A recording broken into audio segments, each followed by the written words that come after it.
My name is Ivor Richards. I live near Bethesda in North Wales, and I make sculpture, mainly out of slate, sometimes mixed media.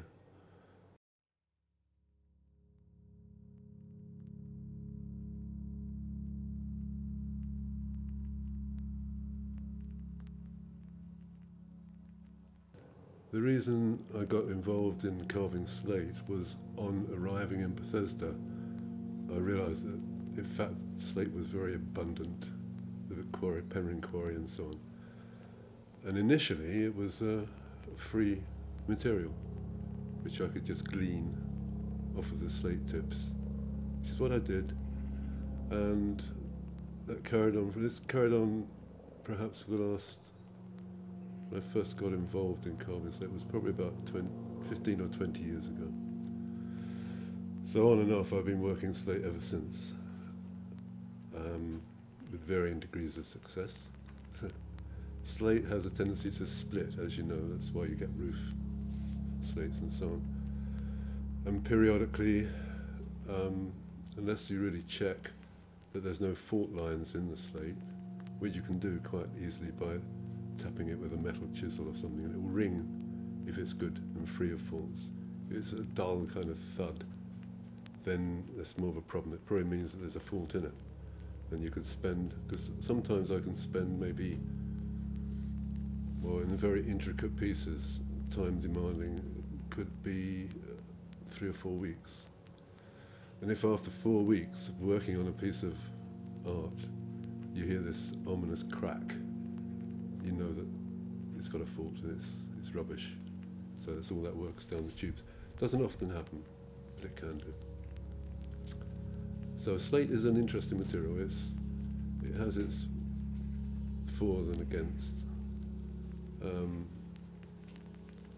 It can be varying degrees of hardness as well. So some pieces you'll find are quite hard work. I have to use tungsten chisels. And before chiseling, I use something like a diamond bladed angle grinder, which just roughs out the shapes and so on. And then I use chisel. Before I started using slate, I went to the Central School of Art and Design as a mature student, and that was a sculpture course, so I've got a degree in sculpture.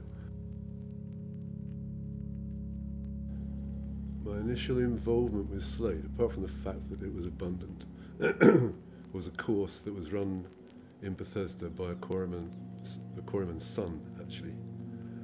And the idea was to try and set up an evening class that perhaps the local youths might get involved in, you know, to their betterment. And in fact, it lasted about 2 weeks, and then nobody came. They weren't really interested, but I was, so I stayed with this guy. Sometimes the quarrymen used to make house signs and various signage they would carve, and they became very good at it. And there's quite a lot of technique involved. And this quarryman's son taught me the techniques, and then I started actually making some money out of making these signs for people's houses and so on.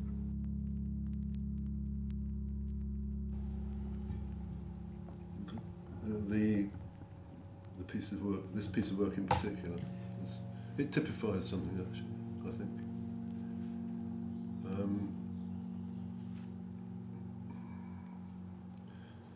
The problem with slate is that it does split, as we've already mentioned. So it's very hard to get it into a three-dimensional form. It wants to be flat, it wants to be two-dimensional. So to get this kind of form takes a bit of luck in terms of the quality of the slate and a degree of skill, I suppose. This particular piece was, the inspiration for it was the Native American Indians things they used to call medicine bags, that they keep all their magical bits and pieces in. So this is called medicine bag, but it's kind of frustrating and ambiguous in that you know very well you can't open this.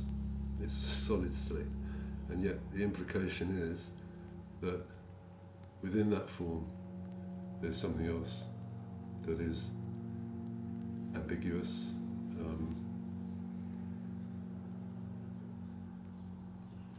enigmatic, perhaps is the word. So it's something mysterious about it. And the outer face of this piece of slate